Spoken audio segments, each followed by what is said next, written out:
Welcome everyone to this next edition of Polyphonies at TOA Transylvanian Opera Academy. We are so excited to have our two guests for tonight's episode. We're going to concentrate on social media. Is it a panacea or is it Pandora's box? And what should we be thinking about and what should we be doing about it? We have with us Annie Penner, who is, of course, known to many via TDO, so the Dallas Opera, via its network, and now also its TV. So we'll get into that and we'll know what the two are and how they're going forward. And of course, we have Jenna Wolf with us, and she is known as much for her work with Opera for Peace as her work with Lenny Studio, Idagio, and so much more. So thank you, ladies, for being with us tonight. We're really excited to have you with us. All right, so perhaps we can start with Annie. Annie, I met you from the Dallas Opera a few years ago at this point. And we have just had a wonderful way to kind of get to know each other through administration, through live events and so on, and with the Heart Institute and other productions. And now you kind of were at the forefront of a very bold move that the Dallas Opera was making. So maybe you could just give us a sense of how you came, because I love the story actually, of how you came into the Dallas Opera, and then how you came onto this kind of, groundbreaking moment, and where you kind of went from live to digital and how that process all began for you. Absolutely. Well, thanks so much for having me. I'm super excited to be here. I started with Dallas August of 2019. I started out as artistic coordinator, so working closely with David Lomeli, who at the time was director of artistic administration. And during that time, I was doing purely live performance work, helping with all the back end stuff related to that. Then, of course, by March of 2020, we hit lockdown and the pandemic. And so we all went home, and we kind of sat and we're like, how can we use this opportunity? And so from that, the TDO Network was born, and we wanted to create a way to connect with our audiences during this time where the stages were all dark. And from that, it just kind of exploded, and we just had so much fun with that project, creating shows with artists, helping to engage artists that had their works canceled, performances canceled. And so it was just a really amazing collaborative project that we were able to run with the blessing of Ian Darrer and Lisa Bury and Emmanuel Viome at Dallas Opera. So that was just really fantastic. And we did that for the remainder of the year. And then, when we started TDO Network, we did have the dream that we wanted to make ultimately a Dallas Opera Netflix page where you could truly just sign on, have it be an app, and you could watch all different kinds of content, including original content from TDO Network, which is more like our TV show series. And then we also wanted to incorporate what we are now calling TDO Originals, which are our own opera-based and classical music-based films. So we do that, and then we also are providing content such as our stages content, which is streamed versions of our performances, things like that. And we turned that into what we're calling the DallasOpera.tv. And that is our webpage and app. So you can do it on your smart TV, your different devices, all that kind of stuff. And that encompasses TDO Network and all of those other aspects that we're incorporating. And so recently I just changed position to be manager of our digital stage through the DallasOpera.tv. And I'm just really, really enjoying exploring this new realm of opera that we've experienced over the last year. Yeah, this is great. I mean, and this is such a story. Oh, and of course, David Lomeli has been, the mastermind, the powerhouse of opera. He understands so much and so many aspects of all this. So this is wonderful to be part of that, project and that kind of mindset from the very beginning. I just wonder, how did you feel about social media before this whole project? Were you for? Were you against? What were you thinking? I've always enjoyed social media. I don't know, maybe it's a generational thing. It's always been something that I've enjoyed doing. I didn't do it. I wasn't quite as present on it. I would be there a few times a week as far as things I would post. And the pandemic totally changed that mindset for me because it's just such an important way to stay connected. This is where we get so much of our news, our content, just everything that used to be mainly radio, TV, things like that, it can all be found on social media. And I would say the next generations are mostly purely getting that information from social media. So I think it's extremely important in our mission to bring classical music and opera to the next generation and pass that baton. And I think that this is one of the keys to do that, one of the ways to unlock that concept of bringing a younger generation to love this type of entertainment. So I would definitely say I enjoyed it, but now I look at it with fresh eyes and with new opportunities as well. Yeah, that's very interesting. So, it feels as if these last couple of years have really kind of forced us to reconsider a lot of things. And our art and the immediacy of the art is one thing. And then the digital platform is a tool which perhaps some of us have reconsidered, or our view has expanded, which is what I think you were saying, Annie, about how you considered social media before this crisis, and now where we are right now. So that's very interesting. Just a question: when you were in school, and I think you went to a music school, right? Did they talk to you about social media at all, or why you should be interested, or how to use it effectively?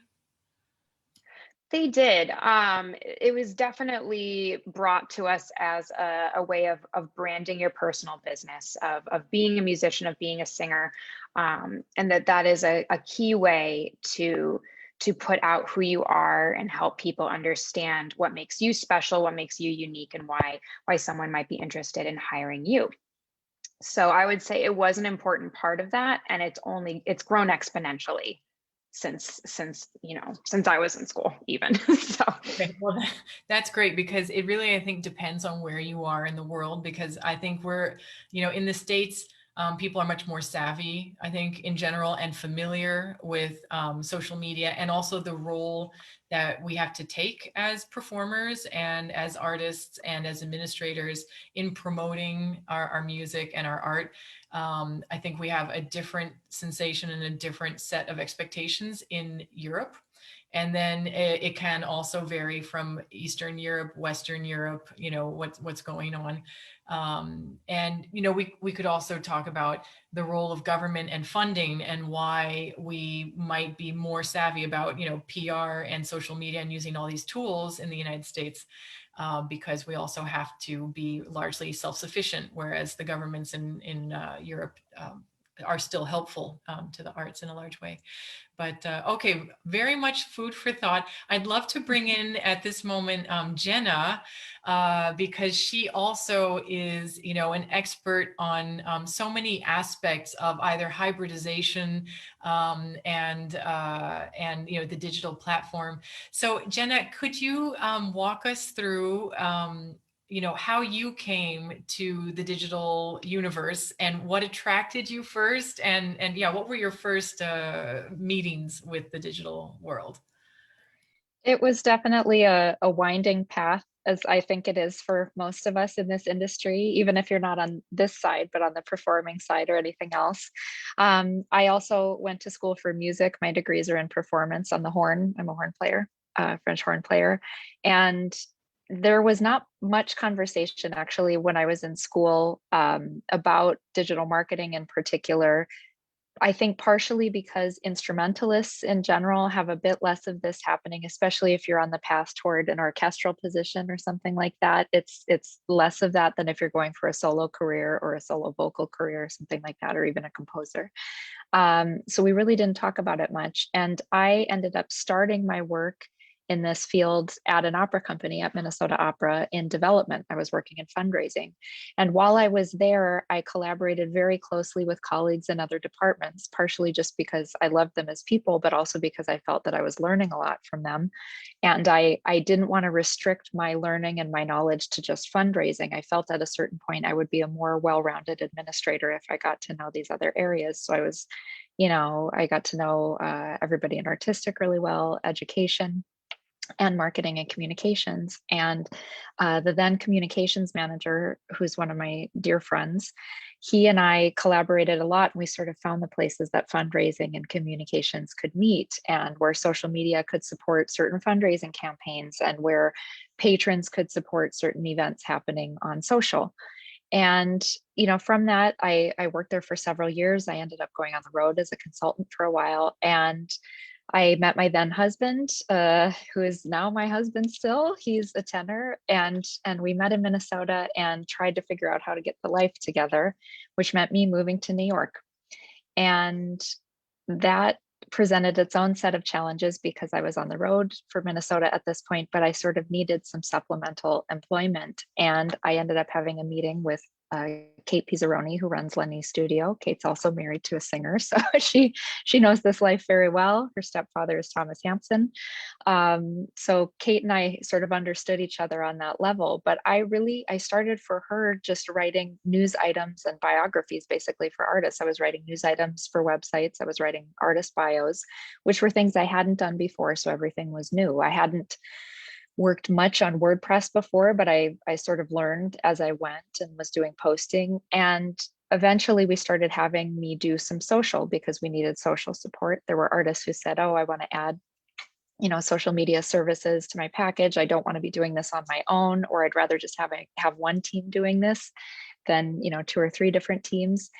And then it progressed from there. I started doing more and more social, and eventually we added publicity services. So then I started working in that area.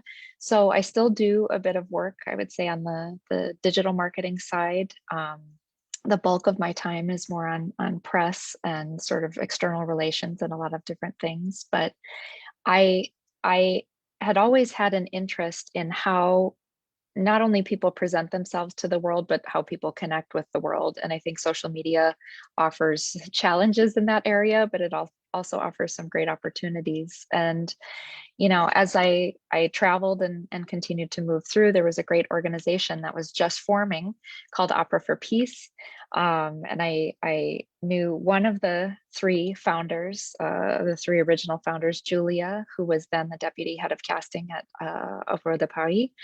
And Julie and I had a meeting, and she said, I'm starting this organization with some colleagues. She and I had known each other for years. And she said, would you like to come in and sort of find a way that we can positively impact not just the world through classical music, but I would say specifically the lives of emerging artists and how we can connect them with the world better and offer them better paths. And, we've had people in and out, interns and people like that running social media. It's a very new organization, which we started right before the pandemic.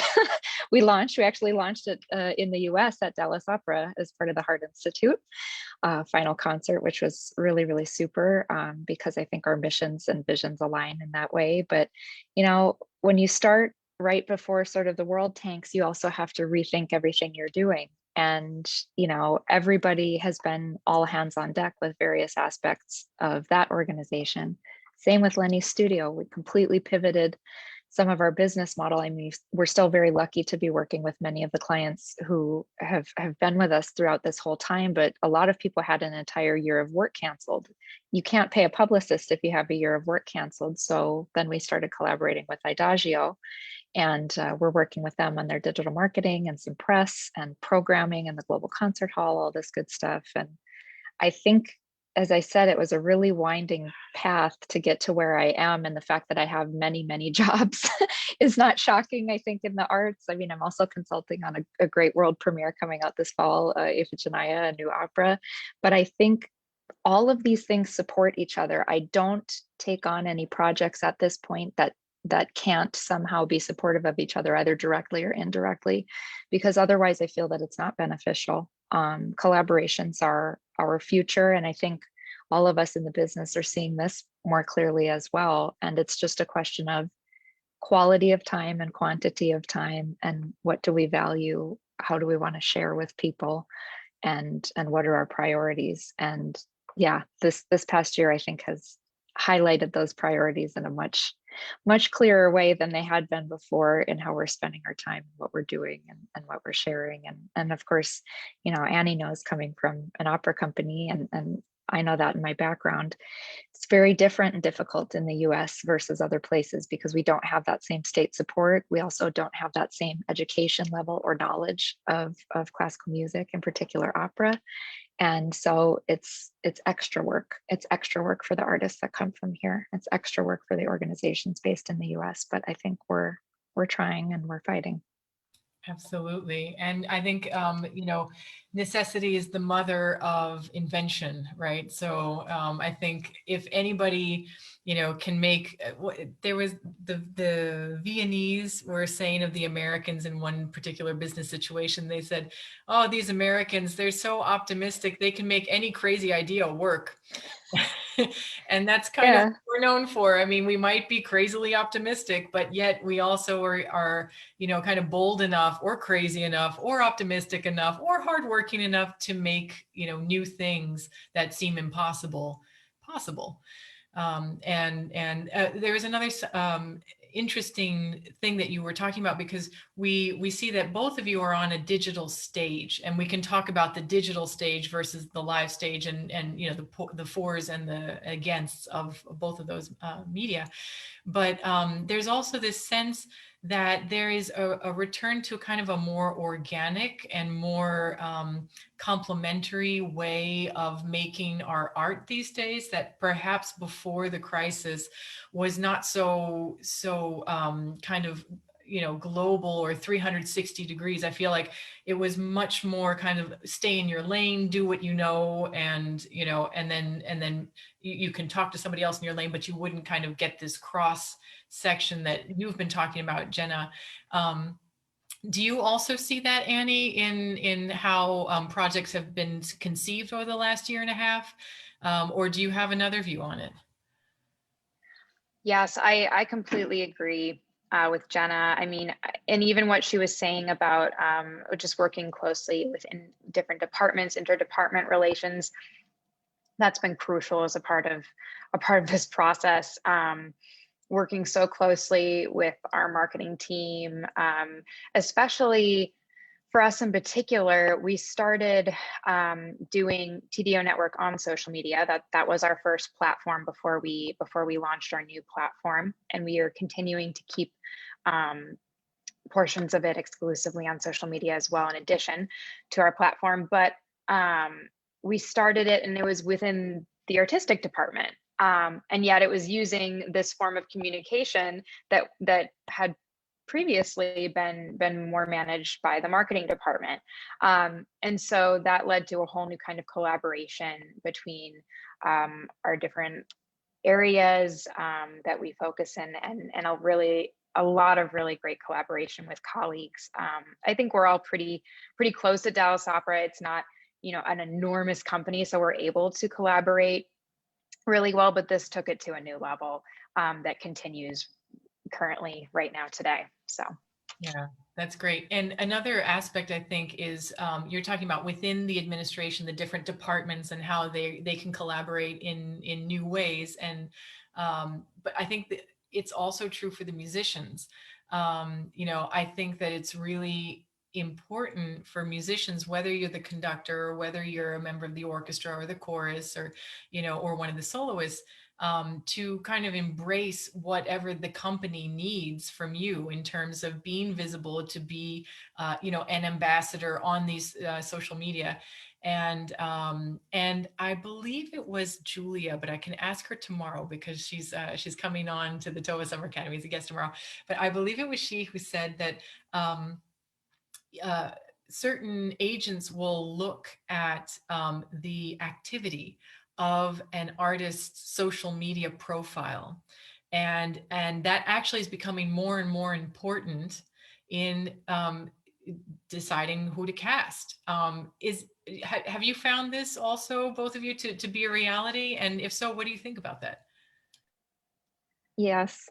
I would say it's not only managers, but also intendants, casting directors, because if you manage or are on a particular artist or company's social channel, you'll see who's looking at Insta stories. You'll see who's liking and commenting on things. And I am of two minds about this. I think it's an incredible opportunity for emerging artists to be able to get their voices out there, get their personal priorities out there if there are things they're passionate about. Especially also if they have some videos that they've produced of singing arias or videos from performances and things they want to get clips out there. I think it's a great opportunity.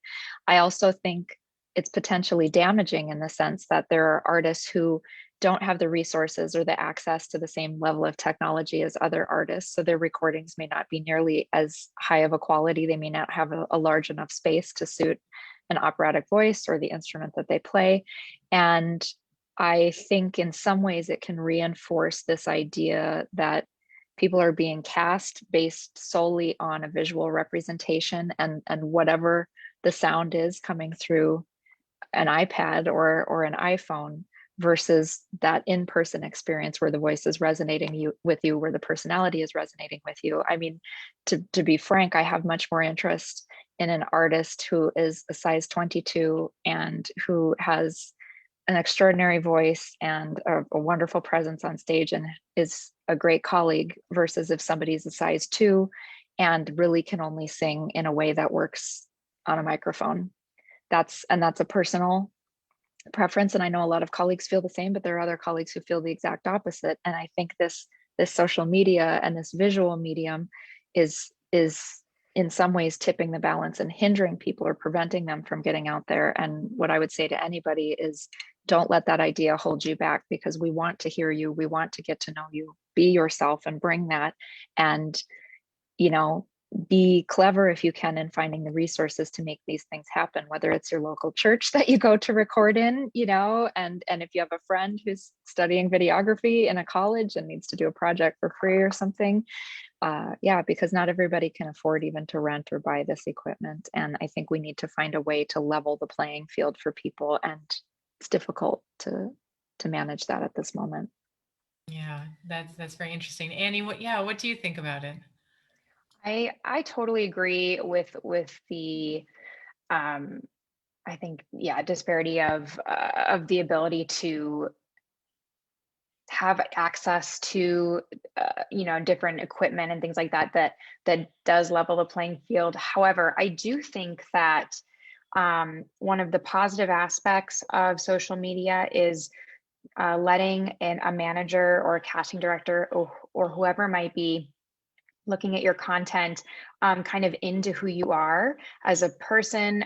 Jenna touched on this, but also aside from your passions, your personality, what makes you special, what makes you different, and what they aren't going to find out about you from those 6 to 7 minutes where you walk in the door, sing an aria and a half, and walk out, wearing that the same kind of dress as the other 1,100 people walking in. I'm speaking from a singer's perspective. Obviously, it can be different for orchestra auditions and things like that. And I think that little extra piece of information can be really helpful in casting and when managers are looking at you, because They might know, they see how you look in your audition, how you perform in your audition, how you execute your voice in that audition. But they might find out that you are just absolutely hilarious. We had that, that experience ourselves with different artists who do little comedy things on their social media and things like that. And that they might stick to early music, and that might be kind of their niche in opera. But this lets you see a different aspect that can open other doors to say, okay, well, they do this super well. That's kind of their brand. But what if we put them in this new kind of role or position or place or genre because of what we learned there? So while there are, of course, things that we need to fix and work on, I think that there are definite positives that we can take away from it, and getting to know singers and what they're choosing to share. Because I think a lot of singers know that it's not just their friends and family looking at their social media, and what are they choosing to share with everyone, and what does that say about them as an artist? Yeah, if you're posting a video and your teacher hasn't seen it yet, or your main coach or something, or if you're already managed and I think it's great to sort of get your brain trust involved, because you want, if you're putting videos out there that are your singing, if it's about that piece, it should be the highest quality it can be, whatever that means. So yeah, know who you trust on approving your content. Oh, Absolutely. that's so difficult too, because once upon a time it was just, you have to get great headshots, you have to have a nice looking CV, and you have to have your audition attire. Now it's like you have to have the virtual calling card, and your virtual calling card is now, and maybe we can get into that now. Is it Facebook? Is it Instagram? Is it TikTok? And is it something else that isn't one of those big three? And do you use them in the same way? And do you need to use all of them? Do you also need to use Twitter? What do you think a good portfolio for artists these days is, and how can they use them in a savvy way? And then also, how can companies use that in a savvy way? Is it different for artists than it is for companies to have that social media portfolio? I think so. And each channel functions differently along the way. I mean, Twitter is a really quick and easy way to get a conversation going with people, or, to like and retweet content, and that keeps you going throughout the way. Facebook, I think all of us are seeing in some ways is a little bit the grand dame at this point of social networks. I mean, I remember when I first joined Facebook, it was a while ago, but it is a great place, I think, even for longer form content in particular. That's where people go to look for full length videos, conversations like the one we're having, all of that. Instagram, yes, you have different aspects of this. You've got Reels, you've got IGTV. Of course, you can have video content of varying types, but I'm seeing a lot of emerging artists using Instagram sort of as their quickest connect, because it was photo based to begin with. So of course they can share photos of themselves, their colleagues, their travels, but also those video clips, usually things that are a little shorter form, are helpful. And TikTok is a place that, if you are, as Annie had mentioned, if you're an artist who has a sense of humor, or you're really creative, you want to try something outside of the box, that's a place I think you can express yourself in a freer and more different way. And I think for companies, having worked on staff for a company for many years, and then also working in collaboration with many organizations right now, including Idagio, including San Diego Opera now, including Decameron Opera Coalition, different orgs, they are very interested when artists are hired. If the artists already have a social presence, artists can be very helpful in marketing productions, or they can be very helpful in marketing projects. If you have somebody that, is doing some really fun stuff on TikTok, the company may be able to think up a cool collaboration with that person. And so that makes you even more attractive. It's not to say that that's the reason you'll be hired, but it makes you, I think, even a more appealing package, because you have something added that you're bringing to the table. Yeah, that's interesting. Annie, what are your thoughts on it? Basically the same, or do you see something different? Oh, I think we have a moment, a Zoom moment. I think there's a sunspot. Yes. Tech But has been crazy this week. I know there was a big server farm down, so oh we'll blame goodness. it on that. Yeah, Oh, she's back. oh, yay, no, well, kind of, yes. Well, we were, yeah, Sorry, I had an internet moment. that's all right. We've all been there. We were wondering if you also had, a take on whether the portfolio for an artist has to be different from a company's portfolio, and if you had to pick one to really focus on, the one that's most penetrating or the one that's really kind of on target. I think Jenna mentioned that Instagram's for the young artists, it really seems to be where they're going. Do you see a different kind of platform for companies, or do you think it's also Instagram for the companies? For me personally, I think it's about what your goal is, who you're trying to reach, and what you're trying to say. I think that there is a generational aspect to it, and I think there's a generational aspect to each of the apps. Facebook is now aging a touch older. It's more mid 20s to 40s, 50s. Instagram, I think, is just a hair younger, and then TikTok is really Gen Z. So I think with that in mind, you're kind of thinking, who are you talking to? What is the message you're trying to convey to them? And I think that message, can adjust and change for the different platforms. If you're on Facebook, you might already have an audience that's pretty dedicated to opera. And then it's a matter of just keeping them connected and different things. Instagram, that might be just about branding yourself with your colleagues, things like that. And I think that a lot of TikTok right now is connecting with that younger generation that maybe hasn't experienced opera much at all. So I do think that they're all very important, but in different ways. And to answer the earlier question about, do you need to be on them all? Do you need to be focusing on one versus another? Totally depends on your goals, but I think do what you can do well. If it's too overwhelming to manage Facebook, Instagram, TikTok, Twitter, etc., and you can't, do all of that very well, then focus on one and then maybe expand. Myself, I would start with Instagram. That would be my go-to.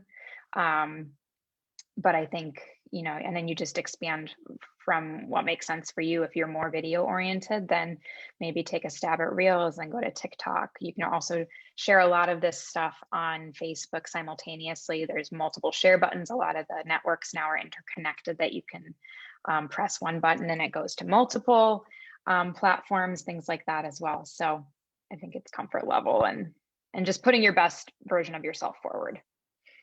Right. Okay. But definitely taking the time to do something, because in any case, it's out there. So you're either going to be with it or you're not going to be with it.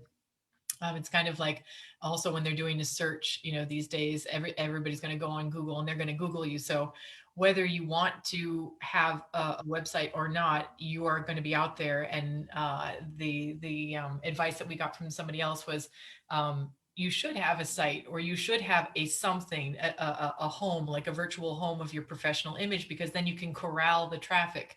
If you don't, then whoever's looking for you is just going to kind of go out there and, try to find whatever they can, but you can really kind of focus people's energy. So I think that's very good. But then if we focus so much energy on the digital realm, and yet classical music is inherently personable. I mean, we're talking about acoustic music. We're talking about, sound waves penetrating, ears and bodies. And it is such a human experience. How can we use social media to convey the humanity in ourselves as artists and in ourselves as companies, and our mission statement, which is to support this supremely human endeavor and art form? I think, and this is something that TDO has done during this time, and also Adagio has been doing, and Opera for Peace, and you, Elizabeth, with TOA. It can be a place where I think very important conversations happen and very important connections happen. I mean, I think a lot of us have ended up liking things or commenting on things or DMing people, sending them a direct message and saying, oh, I love this chat you did, or this or that. And we've ended up actually connecting with some colleagues who we wouldn't have had the opportunity to meet in person, either during this time or maybe otherwise. And, letting people know that we were inspired by what they said, or saying, hey, could we work on, a project together? There are even the expanded networks. LinkedIn is typically kind of more of a corporate businessy thing, but I've had a couple people reach out to me about various projects on that platform because of something that was shared, and it ended up becoming a really meaningful and ongoing relationship or collaboration. So I think if we can remember that these channels, these networks were created, of course, they all have priorities behind the scenes that, probably relate to financials and these other things. But from the surface, they were created for people to connect and to share. And if we remember that, and if you think about that in the content that you're sharing or the conversations that you're participating in, is this something just to share or throw out there? Or is this something where I'm opening up a dialogue where if you're, privileged and fortunate enough to have a platform, are you being conscious of who you're inviting onto or into that platform? Speaking for myself, I'm a white cisgender heterosexual woman, so I'm basically step number 2 on the ladder of privilege. If I were a man, I would be right at the top. And so in all of this other work that I'm doing, this curatorial and programming work, I'm saying, how can I be conscious of the opportunities I'm offering to people, whether it's a conversation online, whether it's programming a concert or a performance. I think that consciousness piece is something we had maybe lost a bit. And at the end of the day, if you, as an artist or an organization, if your priority is really just the surface level stuff, then that's what we're going to see from you online. But if you have interest in going deeper, that can be explored. And again, I think, Dallas Opera has done this also during this time, that there's been fun and really, exciting comedic content, all these kind of things. There's been performance content, but also there have been some very important conversations, some one-on-one and some group conversations between people. And I think that variety is interesting because they're still covering the bases with having that public facing sphere of, yes, we have to market some productions. Yes, we have to, market the company, but also what can we do to go below the surface and dig a little bit deeper. And I find that much more interesting, and it sort of reflects the same thing. I find artists who go deeper more interesting. Yeah, I absolutely. And one of the main goals behind TDO Network is to give platforms and put forth opportunities for diversity and to help really dig deep into the opera industry as a whole and how we can change it for the better from the ground up. And that is something that's been a major part of it. And I think that we're not trying to replace live performance in any way, shape, or form. It's like Jenna said, we're trying to use this opportunity handed to us by the time and age we live in, and make the best out of it, make more connections, have deeper conversations with people we may not have seen or had the time to see in person. When we look at how far we've come from like the Pony Express and how quickly we can chat with someone who's across the globe, like what we're doing right now, I think that's huge. Of course, there are going to be, pros and cons to anything. But I think if we look forth with the right mindset and the right goals, that using this is something that can only enhance our human interactions and live performances. Yeah. I think to your point too, Annie, that this is not a replacement. Especially in my work for Idagio and the Global Concert Hall, we're talking about this a lot. It's not about a replacement, it's a complement, it's an enhancement. And there's an accessibility piece to that as well, because if you are someone who's having difficulty getting to a live performance for whatever reason, be it, physical illness, be it a financial challenge, something like that, through these online performances and online conversations, you can enjoy performances by or connect with, artists and organizations that you care about, without getting on a plane and all of that. And look, I think a lot of us are itching to be able to do that. I mean, I'm in Michigan right now. My husband's singing in an outdoor performance this weekend. I can't wait to see this because, it's few and far between that I think any of us have been able to enjoy in-person performances at this time. But I also love the idea that if I'm on the road, I don't know, in Berlin, that I can watch one of my friends' performances from Los Angeles, or or New York or somewhere, late at night and tune into what they're doing. And so there is an opportunity there, but it definitely shouldn't, all of this shouldn't ever be a replacement for the in-person, because the in-person is where we started and it's what has to continue. That's the organic core of who we are as human beings, who we are as artists, who we are as administrators. And I think if we continue to nurture that core and use the rest of this to enhance the positives of that and to bring some new people in, I think the sky is the limit, but we have to remember that origin piece and connect with that. And the idea of sort of casting for the digital space, sometimes that's going to make sense because there are people who you're really making something that's only for digital. But if it's something that's live and in person, we have to remember sort of what's the experience of the audience in the theater, what's going to bring them back to all of this. And it's going to be that resonance of, in opera in particular, but of course, symphonic music, everything else, the unamplified voices and the unamplified instruments resonating with your body. It's physics, it's science. This is what happens. And I think all of us, when we experience that, we know it's special and we know it's different. So if you're at home and you want to play some speakers, around you and sort of have that experience, great. But we maybe need to also rethink how we're marketing these experiences and allowing people to participate in them, because I think right now everything's separate, and at some point as the world's reopening, we're going to have to reckon with this a bit and bring it back together. It's something we're thinking about a lot on our side, and I know other people are having this conversation. For sure. I mean, I love that idea that the social media is actually enhancing social good, because it's the platform for conversations, for going deeper, for reaching out to people who would not have access for whatever reason. And also to your point, Jenna, about creating content that is specifically for the digital milieu. And Annie, I know at Dallas Opera, you guys were talking about that, many months before, it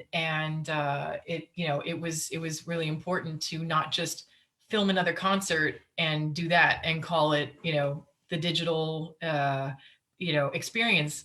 You can do that, but you're not limited to that. You can do so much more. You can stretch out in so many different directions. Master classes are also a great way for people to see someone in the action of teaching. You can have all these shows. So kind of the sky's the limit. And I wonder if you guys have a particular project or product that you saw recently that you were like, this is incredible. I have never seen opera, an opera product like this for the digital market in this way, like something that really kind of shocked you and was like, wow, that's so incredible. What have you guys seen recently? I've been seeing some really interesting projects from companies based in the US. I mean, I was fortunate to collaborate with the Camera and Opera Coalition last fall on this world premiere. They did Tales from a Safe Distance. That was really cool because that was still early sort of in all of this. But I've also been really inspired by actually some of our Opera for Peace artists. Rayanne Bryce Davis is one of our emerging artists, and Rayanne did something really, really cool that's now making its rounds at film festivals and elsewhere called Brown Sounds, in collaboration with LA Opera. And I strongly encourage you to check this out. She found a beautiful way in collaboration with the company and her creative partners to marry the visual, fashion, music, message. It was all cohesive. And I think we're also seeing other programming coming out. I mean, Opera Philadelphia, I think, has an incredible digital season, some really, really cool stuff, again, created specifically for the digital space. I encourage artists and companies to explore that, because putting up a stream of a concert or an opera as we know it, great. It allows people to enjoy it from wherever they are in the world. But there's still something about that experience that, if you can have the in-person, it's better. But if you're creating a work specifically for digital, it allows you a freedom and flexibility that you wouldn't have otherwise, an intimacy that you wouldn't have otherwise. And again, all of these companies that are, and individual artists, I think that's the other thing, the coolest thing about this time. There are companies doing great work, and kudos to everybody. But the coolest thing that I've seen during this time is these individual artists who have been hosting conversation series, who have self-programmed and produced their own digital works, who have self-produced audio releases, who have, I mean, the ingenuity that it has taken, and also the financial risk, in a time when most of their work has been canceled, all of that, it's exceptional. And you can go all around and find all of these conversations, all of these projects, and they're worth supporting. These are artists worth following because they are the ones leading us into the future. And they're also people who can get up on stage at the Met or Dallas or LA or Paris or Covent Garden and sing an incredible performance. And then they can produce things like this. I mean, Rayanne's going to debut at La Scala next season. She also could do this film project. So that versatility is extraordinary. And yeah, that's really been inspirational to me during this time, and things that I've enjoyed watching from home and seeing people grow and take risks. I love that. Yeah, that's awesome. There's also something that's going on right now, which is Opera Hack. I don't know if you all, yeah, and I'm participating in it this time, and I had no idea. I mean, my husband is in IT, so I knew about some of the platforms and so on, but it really kind of gets you into this world that I didn't know existed, and I find is fascinating. And I'm so glad that I'm doing so. That's San Diego Opera, and so that's the coolest thing that I've seen, like really recently, like as of yesterday. But Annie, we're so behind in tech, we're so I know behind in tech and classical most of the time, and San Diego being in California and near sort of this hub, they thought, you know what, let's push the industry. I love that idea that it's pushing all of us outside of our comfort zones, because usually, I don't know, Annie, correct me if I'm wrong, but I feel like in our field, platform wise and tech wise, we're like 8 to 12 years behind. Oh, 100%. That's the number one thing we talked about when we initially started TDO Network, is like, this is our opportunity to get opera into the 21st century in so many ways. And I think one of the coolest parts of the recent happenings of the last year is direct collaboration and pitching of an artist with a company.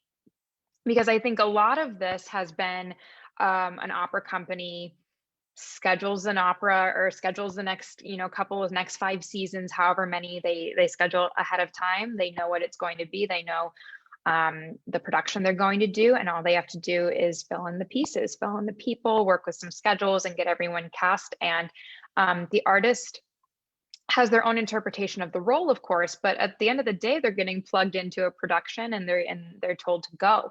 One of the super cool things that's come out of this is the amount of projects that have been pitched to opera companies from artists themselves to work in collaboration with the company, where they're a huge part of the brainchild of that project. And we've seen that on our end as well with the Dallas Opera.tv and our TDO originals. All 3 of our originals we worked hand in hand with the artist, and if there was a collaborating production company as well. For example, we worked with Keep the Music Going Productions with Ryan McKinney and his wife and things like that. So it's current artists working as the production team with other colleagues, current artists, and interpreting that project together. In tandem with the company that's going to be putting it on its digital stage. So I think that's just really cool, because it's a way to pick the brain of our artists that's new and that's different than just doing that with roles. I completely agree. And again, a lot of those projects become the most interesting. And when you see behind the scenes that it's artists, filming, producing this, like Ryan and Tanya or anybody else that's doing that, you realize that we only know a fraction of who these people are and what they're capable of. And I think that idea of getting to know them further and getting to know what's possible is so interesting. And, companies used to market it was sort of like individual artists and titles. You know, you were either going to, I don't know, San Francisco, Chicago, wherever you were going, Minnesota, because I know I want to see Tosca, or I know I want to see that soprano.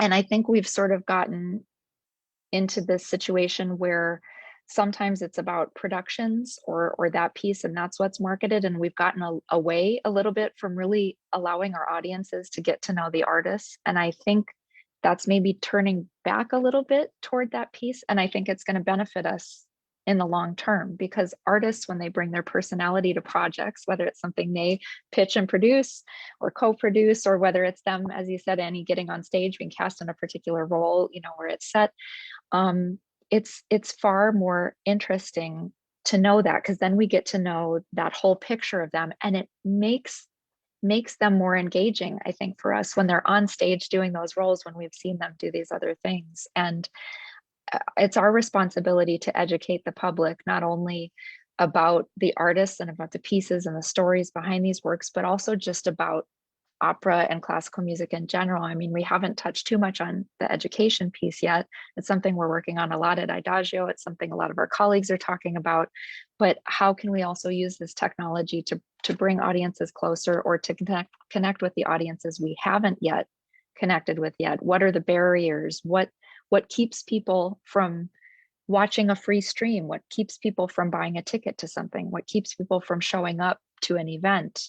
How can we break those barriers down, maybe even through the digital space? And I know, Elizabeth, you've been working on some projects too in that area, and there are generational issues. So we can't communicate with each group in the same way. And even within those age groups, you know, the demographic shifts are clear. So we can't be everything to everybody all the time, but I think we need to try. And again, taking some chances along the way. Taking chances. I love that. You know, all of these leitmotifs coming back. We were talking with Vladiv Tinka earlier today, and he was saying the same thing. Dare is basically, you know, what we're hearing uh, from all sectors. I mean, whether we're talking to an administrator or a pedagogue or a coach, or, you know, anybody who's been around long enough to give permission, you know, to dare go outside your comfort zone. You don't have to be, yes, this was something that he said. He said, you don't have to be perfect, but you do have to be free.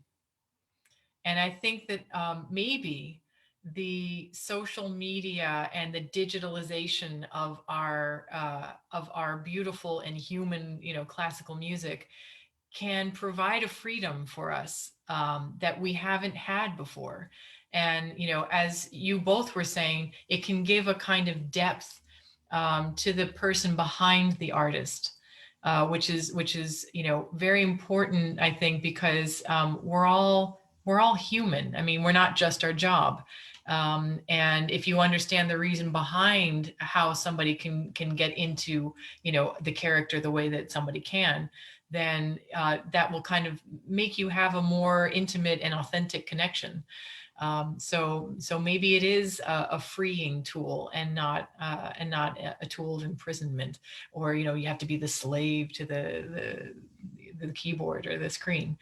Um, we just have a couple of minutes, but I wonder, looking forward now, is there something that you have not seen yet on either social media or on the digital platform that you would really love to see? Is there like a kind of a wish that you would see that doesn't exist yet, but you think it should?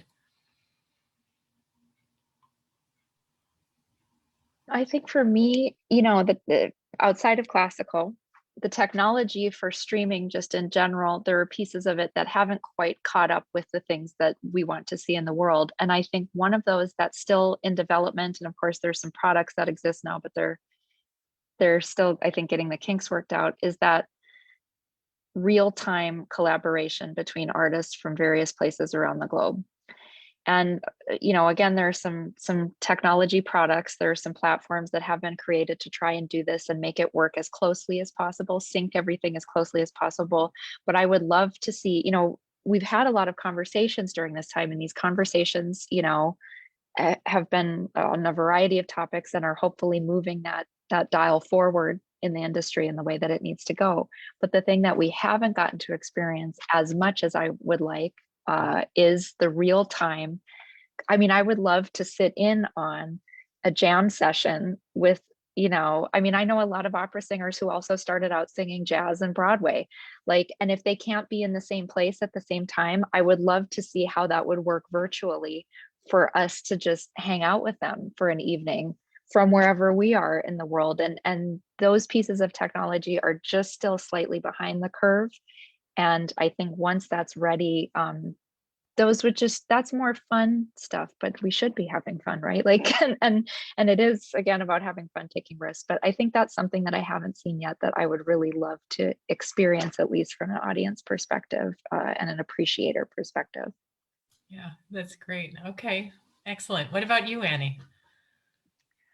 The thing that I would love to see, and this is something that I think we're working towards, but I want to see, you know, classical music apps that are just as loved and as versatile and as relevant as Peacock and Hulu and Netflix and things like that. I want people to be able to log on to their whatever iPad, smart TV, computer, and feel just as excited about that form of entertainment and feel like it's just as relevant to their life in the here and the now as watching The Handmaid's Tale or Game of Thrones. The reasons that they find ways to connect with those characters, I want someone to be able to connect with those pieces of music and those opera characters as well. And I think that now more than ever, we're closer to getting there and working towards that and bringing opera back into the mainstream. More so than it's been, at least in the last decade, and at least in the US. I think, it's different in different cultures, different countries, but I think in the US, that's something that we've gotten away from for various reasons. And that's what I would like to see next, that I've seen the progress towards it, but we're not quite there yet. And that's the goal and that's the hope. That's great. That actually is a wonderful dream because I remember Fred Rogers. I saw footage of him addressing Congress for the first time right before he actually got the funding to launch Mr. Rogers' Neighborhood, and he was talking about the power of TV and how he could do such good with such a show to reach children who could not be reached in another way. And it was very compelling. And so now, as you say, we have this opportunity, we have this social media, we have this digitalization that can go farther and reach more people. And if we can, make classical music and the principles, everything that embodies, and make it somehow as alléchant, as the French say, as seductive as, what's going on in Netflix and what's going on in Hulu and so on. And then you go to this platform, whether it's Idagio or whether it is the TDO platforms, and that's just in your vernacular, that you're just going like, oh yeah, I just want to see like a cooking show with, my favorite soprano.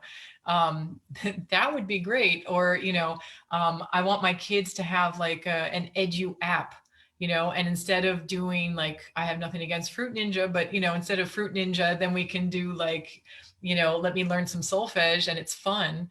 That could be a much broader and deeper topic of educating and nurturing while learning. Yeah, and I think the unconventional collaborations too. I mean, we sometimes get in, I've said this a lot, but our very sort of precious little classical world, our even more precious little opera view, everything's in this little jewel box. But there are people outside of our industry who have a tremendous interest in this industry. I mean, this new opera, that I'm on the consulting side for, Iphigenia, it's being written by a jazz legend, Wayne Shorter. He's writing the score. Esperanza Spalding's doing the libretto. And Frank Gehry is doing the sets. And you sort of say, none of these people have worked, at least in that sense, in opera before. Frank, of course, has designed halls and these kind of things, but it's allowing for that. And then their audiences, their fans become interested in that too. So I think we have to be more welcoming and encouraging of also those who haven't already worked in this industry to try things, and let's try things along with them. And a lot of us have just been so afraid, and the worst things in life are rooted in fear, whether we've been conscious of it or not. And I think we have to just remove that fear, because I think there are enough people who will come along with us if we try these things. And all of us, I know we three women during this time have tried things, and not all of them are successes, but if it's not a success, we learn from it and we take that to our next experiment. And I think we just need to do more of that. And if we do it together, then it's less scary because we're all taking the risk together. Okay, I love that. And I think that is the perfect moment to gently wind this amazing conversation to a close. So let's be bold and kind of break down the barriers and dare, because as you said, enough of us are in the same kind of mindset, and so it's not so scary if we're going in a pack together towards the unknown and towards the newness. This has been an incredible conversation. Thank you so much to both of you, both Annie Penner and Jenna Wolf, for joining us this evening for Polyphonies Episode 3, Social Media, Panacea, or Pandora's Box. Thank you so much for being with us tonight. Thank you. Thank you for having us. This has been wonderful. That's great.